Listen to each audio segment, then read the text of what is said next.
Fala aí pessoal, beleza? Estamos aí para mais um vídeo no canal. Esse vídeo aí vai ser sobre o futuro dos carros elétricos, né? Continuando essa série e a minha opinião um pouco sobre o futuro e como é que as marcas vão estar se movimentando aí para os novos carros e para qual segmento elas vão focar, beleza? Então aqui a gente vai estar trazendo hoje as notícias, né? Últimas notícias sobre esse mundo aí e o que as marcas estão falando, né, hoje atualmente. Então vai ter bastante notícia aí, a gente lê, depois comenta, tá? Na base aí da engenharia, da ciência, um pouco da minha opinião sobre isso aí, beleza? Então vamos partir aqui para a pauta. Vou estar colocando aí um pouco maior aí para vocês conseguirem ver, tá? Então assim, hoje, né, o que as marcas mais tradicionais estão pensando e como que elas focaram, né, antes dessa onda dos carros elétricos aí, vamos botar assim, no 2010, ali 2005, então para poder chegar ao cenário atual, beleza? E aí, para a gente só iniciar com uma base, né, os pilares aqui, vamos colocar o que levou, né, a gente a chegar nesse nível de carros eletrificados e elétricos, falando especificamente dessa eletrificação, tá? O que fez com que as marcas chegassem a investir tanto valor ali para poder fazer esses carros, tá bom? Em pesquisa, em desenvolvimento, beleza? Então, alguns pontos importantes aqui. A gente tem a aceleração. Então, a aceleração ela é instantânea. Para quem já andou no carro elétrico sabe que você pisa no acelerador, instantaneamente toda a potência, o torque que o motor ele pode te dar, ele vai te entregar, tá? Não tem aquela curva de potência igual a gente tem nos carros a combustão, tá? Muitos de vocês já devem ter visto uma curva de torque na qual o motor trabalha, então ele vai acelerando e aí ele começa a chegar num ponto de eficiência maior, de torque maior, né, e de potência. Então no carro elétrico não tem isso, ele já dá um pico e ele já entrega todo o desempenho que ele pode te entregar logo na primeira aceleração. Se você pisar tudo, não tem aquela evolução de desempenho, tá? Então, como que foi? No início, a gente teve o carro da Chevrolet, né, o Bolt, foi um dos mais falados na época, tá? E aí ele veio como um carro de entrada, mas que com a eletrificação você inevitavelmente vai ganhar em performance, porque o motor elétrico, o sistema te entrega isso. Então não importa se você fez um carro para ser um carro popular, ele vai te entregar um desempenho muito acima do que os carros a combustão te entrega, com motores muito menores e que gastam muito menos. Então você tem aqui em dado, né, falando mais sobre dado, um 0 a 100 do Bolt na época de 7,5 segundos, como vocês podem ver, uma retomada muito boa também de 40 a 80 ali, de 2,8. Então todos esses valores aí, eles representam um carro rápido, mas que não foi feito para isso, né? Não foi projetado para isso. Então isso é algo muito atrativo para as pessoas, para quem quer comprar um carro, que gosta, né, é bom, a sensação de velocidade é bom, e também você sente que você comprou alguma coisa que agregou, né, um valor agregado. Então essa potência, esse torque, ele agrega, e o que agrega gera valor e o cliente paga. É assim que funciona o mercado. E é dessa forma que as coisas funcionam, tá? Outro ponto que eu queria trazer é a economia.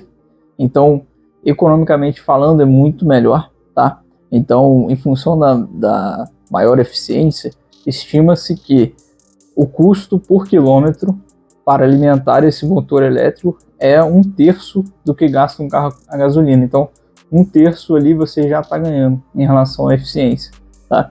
E além disso, os carros não possuem um sistema de escape e não precisam trocar o óleo. E aí entra a questão da ecologia. Então a pessoa se sente assim, né? Ela sente que ela está comprando algo melhor, que economiza mais e que ainda está contribuindo para o meio ambiente. E as marcas, da mesma forma, fazem essa propaganda também, e é bom para elas, né? No mercado hoje, você consegue mais investimento, você consegue mais propaganda, justamente por ter essa linha de ecologia, de ser mais eficiente, de agredir menos ao meio ambiente, né?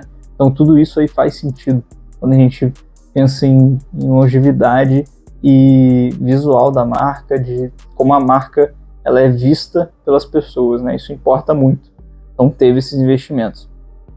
E aí aqui, no lançamento do i3 no Brasil, a BMW divulgou na época que o custo por quilômetro rodado é 50% inferior, né, ao da combustão. Então esses valores aí, eles são reais e eles refletem na venda dos carros, né? E que ele seria 20% mais barato para manter e 15% mais para consertar, pela simplicidade da mecânica. É um pouco que a gente falou nos outros vídeos.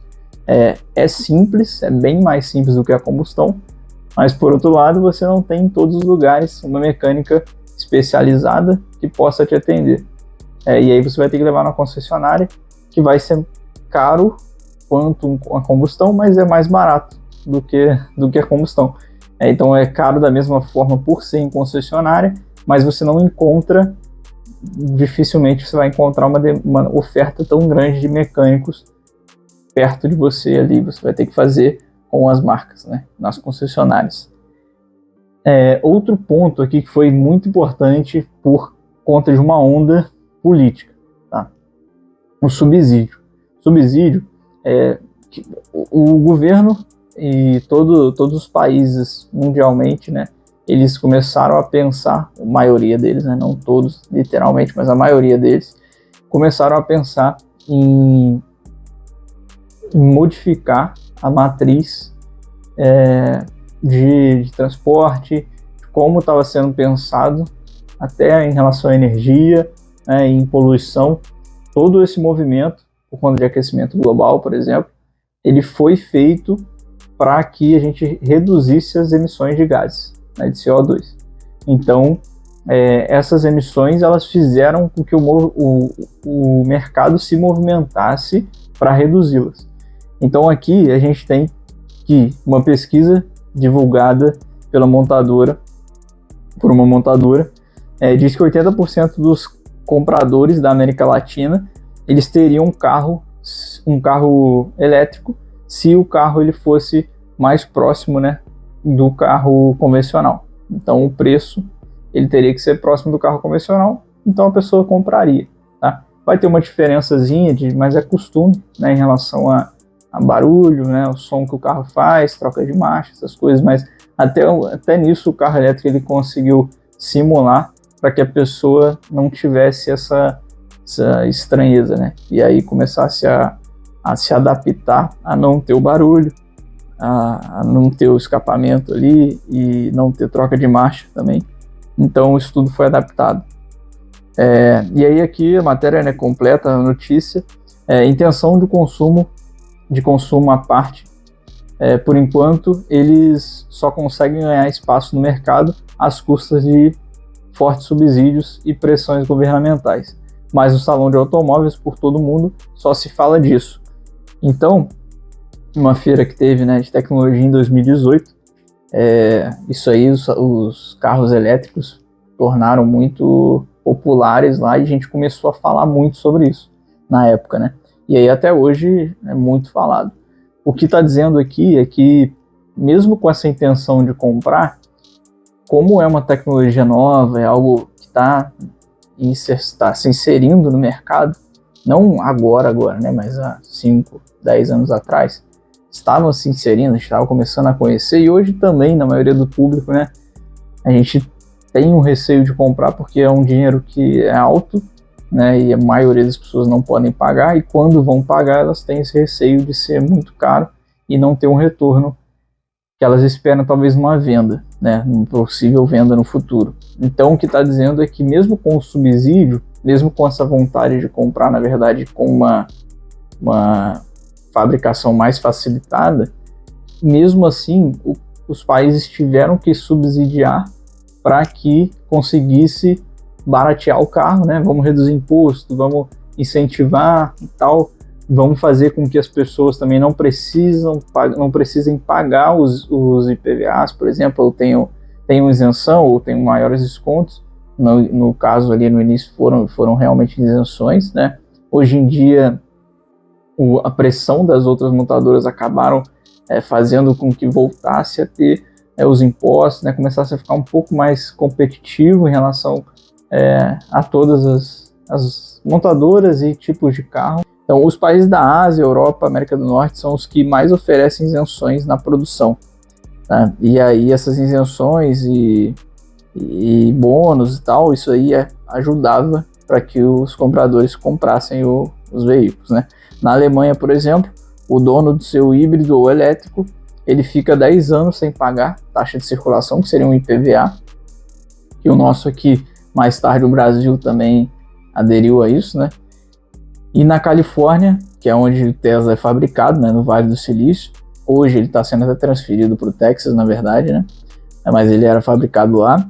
O governo estadual, ele oferece bônus de $7.500 para quem comprar um elétrico. Se de um lado, né, há os incentivos, do outro há ameaças de multa pesadas para as montadoras que não cumprem as metas de emissões estabelecidas. Então esse ponto que é bem importante. Ao mesmo tempo que eles incentivam, eles falam, olha, tem que fazer as emissões aí, onde que tá, eu quero comprovação e tal. E essa pressão em cima das montadoras deu até problemas, né? A gente vai falar do Dieselgate lá da Volkswagen, o problemão que deu. Então, assim, essa ajuda para as fábricas também vem, de um outro lado, uma cobrança bem forte, tá? Então, beleza. O que a gente vê que o governo quer? O governo quer diminuir as emissões, ele quer ser bem visto com os outros países para que consiga facilitar trocas comerciais, por exemplo. Então, quando o país não incentiva esse tipo de produção, esse assunto, ele é penalizado diante dos outros países, né, em relação às relações comerciais, tá? Então, o Brasil até leva vantagem num ponto que é a questão da eletrificação, da matriz energética, na verdade. Na matriz energética do Brasil, ela é 80% renovável, se eu não me engano, e na Califórnia, por exemplo, 60% da matriz energética vinha de combustível fóssil. Então, queima de carvão, né, e tudo mais.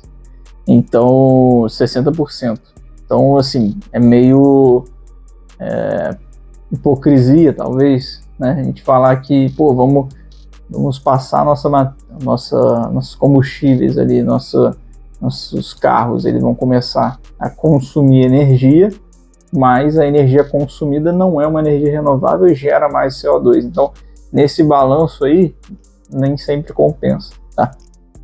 Então, a gente deve levar em conta o uso massivo de carros elétricos vai aumentar a demanda por energia e exigir um grande investimento em infraestrutura. Então, você aumenta esse consumo de energia não renovável e aí você tem que investir em fabricar energia que seja renovável para poder compensar. Senão, não vai adiantar nada. Quando você fizer o balanço de CO2 ali, vai dar mais ou menos no mesmo. Então, esse teu esforço todo foi em vão, certo? Então, esse é a grande questão que vem sendo muito discutida ainda, tá? Porque pra gente aqui no Brasil é até um pouco mais fácil, mas na Europa, com guerra e tudo mais, a gente sabe que a questão de combustível é muito mais sensível, né? Outra questão aqui de uma notícia é, de acordo com a consultoria britânica, o automóvel elétrico polui mais para ser produzido, sobretudo em função da bateria, que é um pouco do que a gente falou, da bateria de lítio, da bateria de chumbo, né? Já mudou, já foi para lítio, melhorou, mas não resolveu. Então, quando a gente fala assim, para produzir um carro elétrico polui mais do que produzir um carro a combustão, mas ao longo da vida dele vai se compensar, né? Porque a gente está falando ali de 1/3, de metade do consumo, pelo menos, né? Então, a gente vai ter uma redução de CO2 ao longo da vida, e aí, na vida útil ali, ele vai se compensar e vai ser até melhor no final das contas, tá? Mas, qual é o custo disso aí, né? De você transformar toda essa matriz aí de carros, né? Então, é bem mais complicado. Então, aqui está dizendo, um carro familiar médio a gasolina irá gerar cerca de 24 toneladas de CO2 durante o ciclo de vida, enquanto um veículo elétrico ele produzirá cerca de 4 toneladas, de 18 toneladas. Então, sendo assim, né, você tem 46% desse impacto reduzido, beleza? Se houver redução das emissões na produção, beleza, aí já se iguala. Então, a gente está vendo um movimento bem forte em relação a isso, né? Muitas placas solares aí, então já estão pensando nisso, mas não sei se é suficiente, né? Se a gente for ver tanto de carro que a gente tem, a gente vai até falar um pouco dos números aqui agora, é bem complicado chegar nesse valor, tá? Falando um pouco da produção do lítio. Então aqui, para produzir, aqui é uma notícia, né? Para produzir 500 mil veículos por ano, basicamente precisamos absorver toda a produção de lítio do mundo. Aí é curioso, né? Deixei aí para vocês uma tabela. Então só para ter uma noção dos 3 primeiros aqui. São Paulo a gente tem 9 milhões e meio, mais ou menos, de carros, tá? A combustão nesse caso aqui, ou junto com o elétrico, mas isso aí é do atual hoje. Rio de Janeiro com 3 milhões ali aproximadamente, Belo Horizonte com 2,5 aproximadamente milhões, tá? Tudo bem, nem todo mundo troca de carro todo ano, obviamente, mas se a gente for pensar em 500 mil, é muito pouco, né? E aí em Uberlândia, por exemplo, que é o 21º aqui na colocação, aí você vai ter mais ou menos ali os 500 mil carros. Então é uma cidadezinha não, né? Uma cidade considerável, mas é uma cidade que é a 21ª do Brasil em carros, tem 500 mil. Então isso é uma cidade no Brasil. Para você produzir 500 mil carros no ano, você já pega todo o lítio que você consegue. Então você acaba engargalando ali a produção, né? Você não consegue produzir tanto lítio assim para ter carro elétrico para todo mundo. Então é uma realidade meio longe ainda, né? Até já não vou entrar nisso agora, porque já vai um pouco da minha opinião, mas ela é mais ou menos baseada nisso, tá? Só para a gente ter um spoiler aí. Aqui também trouxe um ponto de reciclagem das baterias. Não há um mercado muito promissor para as poucas empresas que reciclam a bateria de lítio. Só 1/3 do valor da bateria pode ser recuperado. Ainda é cedo para dizer que esse é o problema. A quantidade de carros elétricos no mundo ainda é relativamente pequena e as baterias costumam durar uma década em média. Então beleza, se você pensar aí que dura uma década em média, né? É algo que é bastante coisa. Você compra um carro, se você ficar uma década com um carro, ok, mas é difícil hoje em dia, né? Atualmente é difícil. Mas pega, por exemplo, os seus parentes aí. Acho que na maioria das pessoas vão ter essa mesma situação que eu tenho também. E graças a Deus não sou de classe baixa, sou de uma classe média. Eu, dentro da minha família, eu tenho pelo menos 3 pessoas que usam o carro dela, tá? E tem mais de 15 anos. Tá? Um carro é 2001, o outro é 2005 e o outro é 2007, se eu não me engano. Tá? Esses 3 aí, essas 3 pessoas dentro da minha família, tem um carro que tem mais de 15 anos. Então, assim, se fosse um carro elétrico, já era, porque o carro elétrico com uns 10 anos de uso ali, com certeza já perdeu mais da metade do seu valor. E se a bateria durar esses 10 anos, em 10 anos você já vai ter que trocar a bateria, que é o valor, que é 40% do valor inicial do carro. Ou seja, você já vai praticamente comprar um carro novo, né? A bateria vai pagar o teu carro. Então vai ser 2 vezes o valor do seu carro. É melhor você vender ele, correto? Então assim, não é sustentável isso, né? Mas tudo bem, vamos continuar aqui no vídeo. Vamos para mais uma notícia aqui. O etanol reduz em mais de 70% a emissão de CO2 se comparado à gasolina, contando o ciclo completo total do produto da fabricação ao escapamento. Então, o etanol ele já chegou na época com uma proposta muito mais renovável, uma proposta de menos emissão, e é 70% menos do que a gasolina já de cara, tá? Por que eu acabo indo já para um pouco da opinião? Eu acho que já vale até a pena eu colocar minha opinião aqui já de primeira, no final eu dou uma resumida no geral, mas assim, o que o pessoal fala, né? O que o governo pede, as pessoas querem de ecologia, né? meio ambiente e tal. Produzir o carro é mais caro, beleza. Desvalorização é muito maior. Com 10 anos de uso, o seu carro já não vale mais nada, porque é o preço da bateria. A bateria polui muito e ela não pode nem 50% dela é reciclável. Então você já gera mais esse monte de lixo aí. O que o carro não vai gerar. Tá? O carro não gera o lixo, ele só polui realmente, o carro a combustão. Mas não estou dizendo que não é uma coisa que a gente tem que pensar, é só levantando esses pontos, tá?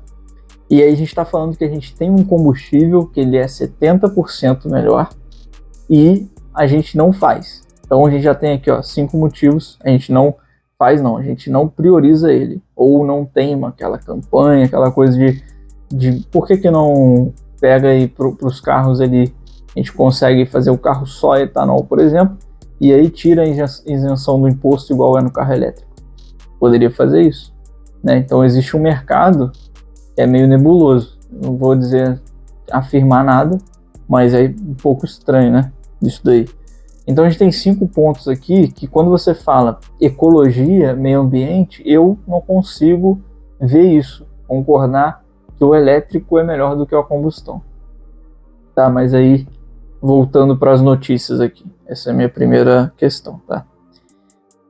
Outra notícia agora, vamos falar sobre notícias envolvendo as marcas, tá? As marcas mais promissoras aí que já estão no mercado, tá? Então, atualmente a geração do Fiat 500 foi lançada em 2022, exclusivamente com motor elétrico. Daí já em 2022, hein? A ideia não trouxe o retorno esperado lá em 2022. Talvez eles se precipitaram um pouco, não sei, mas pode ser que sim, né? Agora, 3 anos depois, isso aí 2023, né? A Stellantis confirmou que o modelo com motor a combustão vai sair do papel. Que aí já tinha um nome lá de híbrida, né? A previsão é que o pequeno Fiat receba o motor a combustão em meados de 2026, no ano que vem. Mas com um conjunto híbrido para melhorar sua eficiência. Rumores apontam que a versão esportiva Abarth pode ter uma variante, né? Nas lojas ali. E aí o Abarth realmente veio. Parece que eles retornaram, deram um passinho atrás. Essa notícia aqui é uma notícia bem forte que eu acabo compactuando um pouco com isso aqui. Marcas japonesas se juntam pelo motor a combustão do futuro. Aí é que tá. Esse é um das minhas visões de futuro é essa, tá? É híbrido e muito mais econômico e muito mais sustentável, né? Você passa de carros que fazem 10 km por litro na cidade e você tem 20, 25 agora, né? Então, por que não investir nesse ramo? Porque esse ramo vai diminuir 50% da queima do combustível, correto?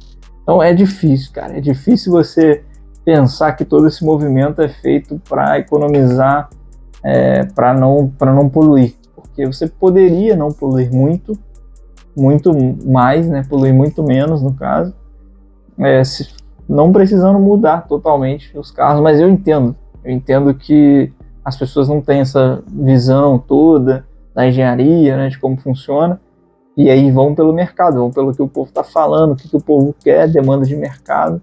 Só que no final, quando vai botar para poder experimentar na galera, quando vai ser cobaia, aí a gente começa a ver que realmente vai acontecer, né? Então, assim, é isso.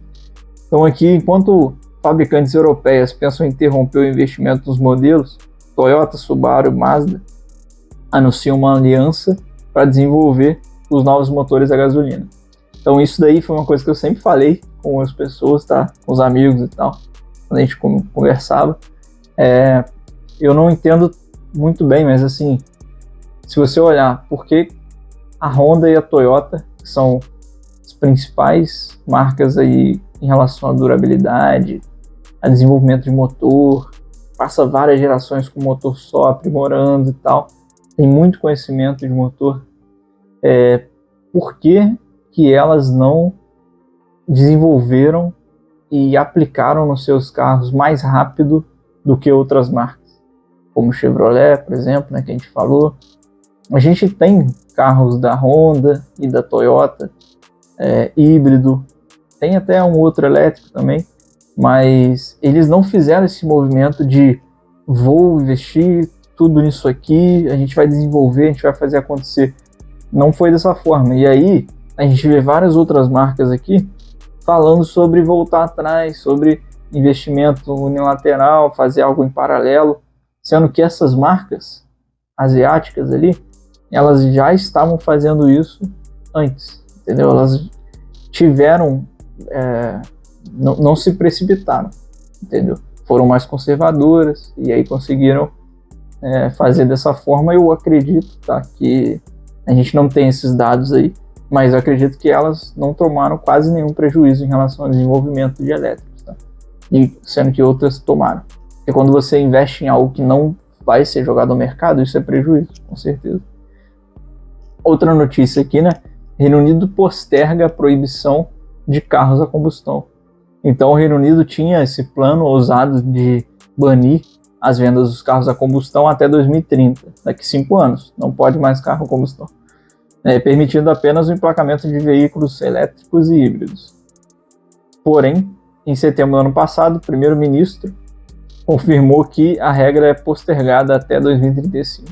Então, assim, talvez os carros já estão ficando mais econômicos, esse movimento para a matriz energética do Reino Unido não atende, não é interessante para eles, e aí postergaram isso. Mais uma notícia aqui. Chevrolet prometeu elétricos, só elétricos, até 2035. Só iria vender elétricos, mas retoma o desenvolvimento dos híbridos. Então, retomou o desenvolvimento dos híbridos. Isso não faz sentido, cara. Porque por que eles foram só para elétricos? Entendeu? É uma virada de chave muito grande. Imagina o tanto de dinheiro que a marca não perdeu, né? Outra marca que desistiu dos planos, né? Tá dizendo aqui, foi a Chevrolet. O desenvolvimento dos híbridos voltou à pauta nos escritórios de Detroit e São Caetano do Sul, aqui em São Paulo. Ford diz que o motor a combustão não vai morrer e projeta futuro das picapes. Ford anunciou um investimento global de 50 bilhões para desenvolvimento de carros eletrificados em 2022. Apesar disso, o CEO afirmou que os motores a combustão continuam nos planos. Vou acelerar um pouquinho aqui, porque mais do mesmo, tudo que a gente já falou, né? E essa principal aqui, cara. Volvo desiste de só vender elétricos até 2030. A Volvo tinha essa ambição, tipo assim, era a marca sueca, né? Controlada por chineses. Eles queriam que só fossem só elétrico. Parou de investir e tal. E tiro no pé de novo. Então, agora eles entendem que os carros híbridos serão necessários por mais tempo do que o estimado. E aí? Será que dá tempo de correr atrás? Talvez eles já estão saindo atrás, né? Então vai ser mais complicado, tá? Então o porta-voz lá da Volvo falou: essa transição não será um desenvolvimento linear. Continuaremos a investir em toda a amplitude de nossa gama de produtos. Ou seja, né? Agora ele entendeu que esse desenvolvimento aí não é linear, né? Esse desenvolvimento do carro a combustão para o elétrico existem passagens, né? Agora ele entendeu, né? Eu acho que eles apostaram tudo, né? Botaram todas as fichas em um lugar e aí acabou dando problema. E aí coloquei uma última notícia aqui da Volkswagen, né? A estratégia da Volkswagen pós-Dieselgate. Esse Dieselgate foi, só para explicar para vocês, ele foi algo que aconteceu com a Volkswagen, foi uma estratégia que eles usaram que não, né, inapropriada, que não deveria ter sido feita, de manipular os testes de emissões de gases. Então tinham softwares lá que detectava que estava sendo feito um teste de emissões e aí ele reduzia. Mas na hora quando você usava realmente os veículos a diesel, não era isso que acontecia, né? Ele emitia muito mais do que era pego nos testes.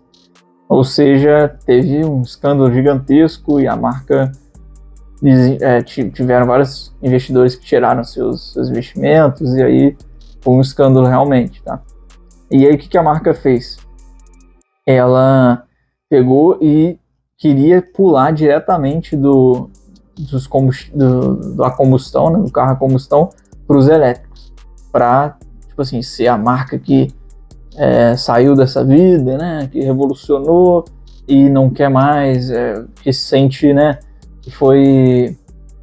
que realmente se arrependeu, né, que se arrependeu de ter feito aquilo, de ter manipulado, e agora essa marca deverá focar mais no desenvolvimento de modelos plug-in, híbridos plug-in, porque já viu que, porra, não vai dar para ir diretamente mais, porque o mercado já virou. Se a gente fizer isso, a gente vai perder mercado, porque hoje é principalmente híbrido, plug-in, ou então outras variações, né, que aí já vou até falar no próximo vídeo, tá?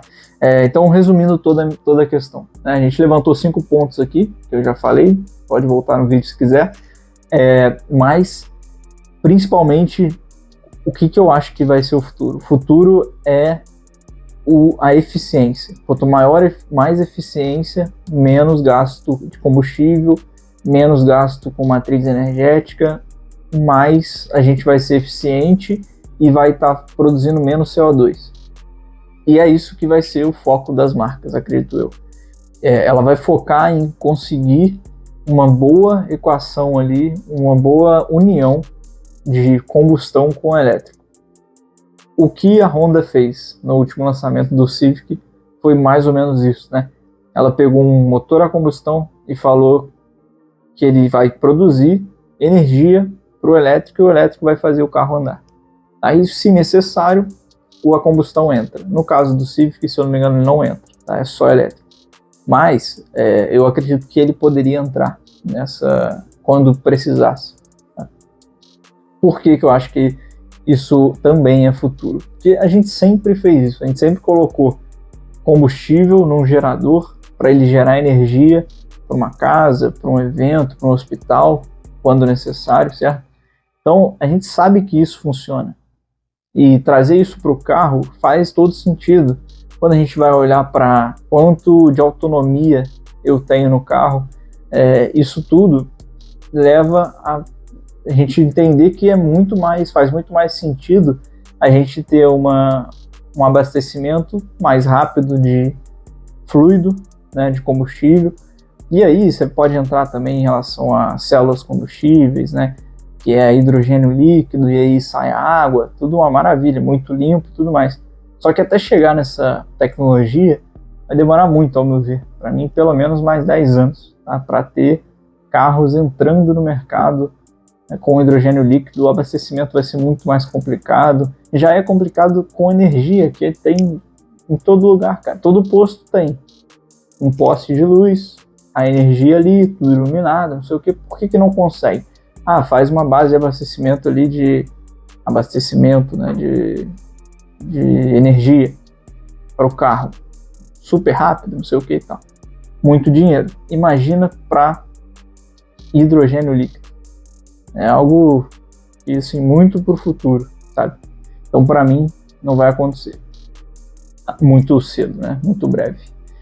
Bom, pessoal, então essa aí é o resumo da minha opinião. Acho que ficou bem completo o vídeo em relação às marcas.